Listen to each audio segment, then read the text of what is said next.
நம்ம ரொம்ப நேசிச்ச ஒரு ஆணை வெறுக்கிறதோ அல்லது நாம் ரொம்ப நேசிச்ச ஒரு பெண்ணை வெறுக்கிறதோ நிச்சயமா தேவையே இல்லை. ஏதோ ஒரு சந்தர்ப்ப சூழலால் பிரியறதுக்கான ஒரு வாய்ப்பு நமக்கு அமைஞ்சு போச்சு, அவ்வளவுதான்.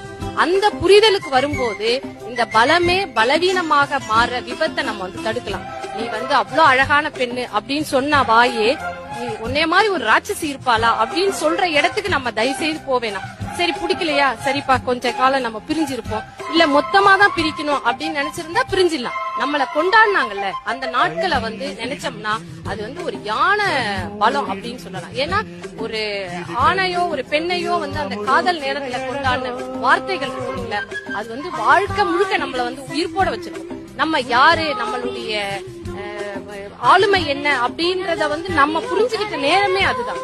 அப்போ அந்த வார்த்தைகளின் காலத்தை அத மறந்துட்டு பலம்னு நினைச்ச நம்மளை கொண்டாடின அந்த நாட்களையும் அந்த வார்த்தைகளையும் நம்ம மனசுல வச்சுக்கும் போது அந்த தோல்வி உற்ற காதல கூட உயிர்ப்புள்ள ஒரு காதலா வாழ்நாள் முழுக்க மனசுக்குள்ளேயாவது வச்சுக்கணும்.